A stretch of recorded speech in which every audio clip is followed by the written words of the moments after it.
দাদা টপ উঠলো না, সেটাই দেখছি, সেটাই দেখছি। টপ কিন্তু গণেশবাবু তুলে দিয়ে গেলেন, গণেশবাবু 150 করে দিয়ে গেলেন। উঠলো না কেন সেটাই আমি ভাবছি। 100 হয়েছে, 100। সঞ্জয়দার 100 হয়েছে।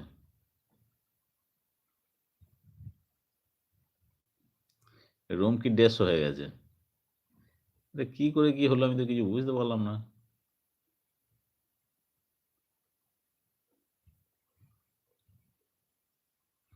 রুমকি 150 হয়ে গেছে, সঞ্জয়দার 100 কেন?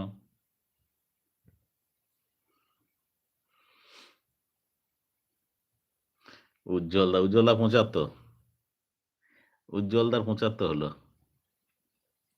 রুমকির 150 হয়ে গেছে, সেলিব্রিটি রুমকির 150 হয়ে গেছে।